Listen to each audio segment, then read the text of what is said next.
two in blue. Are they conflicting with one another?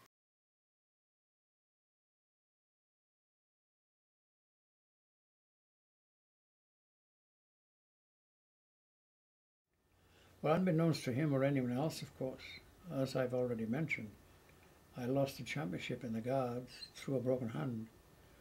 I no longer had any trouble with my hand, and I beat the hell out of him.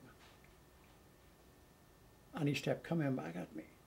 And eventually I said, look, stop it, you fool. You're not going to do anything to me. Stop it. And let's be friends. We should not be doing this. And he agreed, and he eventually became one of my furthest friends there. And so the episode was finished. But of course the Poles knew about this. And they approached me and was questioning me about all types of things, about the British Army, about the British life, and my life. And it was a revelation to many of them, I suppose, being uneducated and having no idea of what Western Europe was like. After a while, I decided enough was enough. And I said to the Germans, I am not going to interpret anymore. I'm not going to work anymore. You send me back to the camp. If you don't, I will escape and surrender to the local gendarme, to the police. You can't do that. I said, are you going to stop me? You won't know when I'm going to go. Now you either return me or else I will do as I've said. I will make a silly mistake. By trying to escape, I said, I'm not going to try to escape. I said, I'll just walk into Rosenberg, give myself up. And I said, you will have something to answer, allowing me to escape. Now, choose the lesser of evil, return me to the main camp, which he did. And in the main camp, that's when I first met Vater, Captain Vater.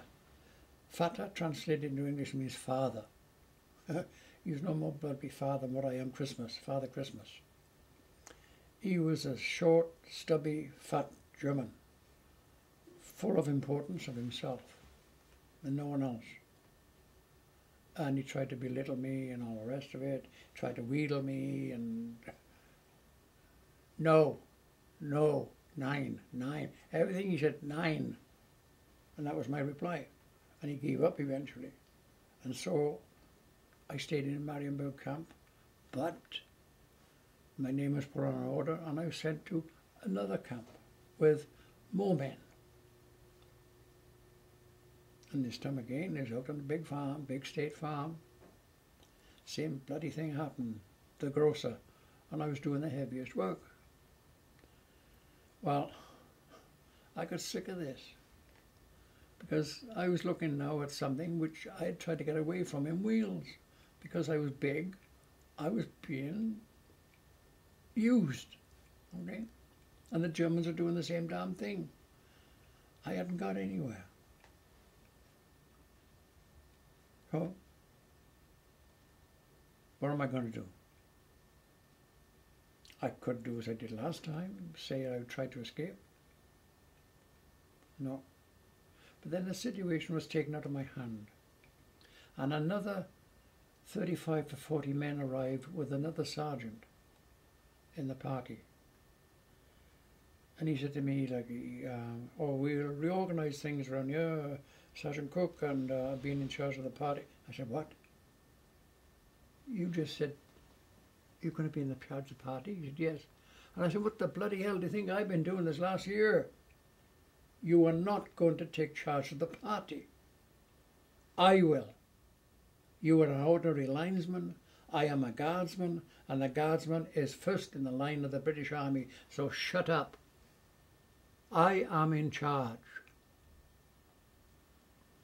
Well, that caused friction, of course, with some of the men that came with him. And it didn't last very long before the same goddamn problem. I was too bossy. They were not going to do what I said. They were not going to be disciplined. So, okay. So I went to the underofficer, which is equivalent, not to my rank. I felt to be able to I was in under-officer as like a corporal, felt able as a sergeant. When I went to the under-officer, said, back to the main camp for me. You know, no. I said, yes, back to the main camp. There are 2 sergeants here, and I'm going back, and you are taking me back. You don't need 2 sergeants in charge of this goddamn party. And he kind of saw the light and said, yeah, okay. So I was taken back, and who did I see? Same man, Captain Fatta. He tried every goddamn thing, you know, be a good soldier, do this and do that. No, I'm finished. Well, while back in this main camp, I learned of the Geneva Convention, signed in 1928 by most of the political parties or national parties in the world, except Japan and Russia and Korea. And they agreed to conduct of war toward prisoners, etc., etc. But there was one clause in the Geneva Convention which stated that no non-commissioned officer of the rank of a sergeant and above could be made to work manually. Jingo! I wasn't going to bloody work anymore. And so, no Arbeit, nix Arbeit, nix Arbeit. Of course, I was taking the front of Vater. You've got to work. No, I haven't. But we can make you work. No, you can't. But you understand German.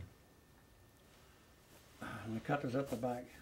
So they made me work as a Dolmetscher, which is interpreter. And there was no way I could get out of it, because they knew now I understood German. And I created my own problem.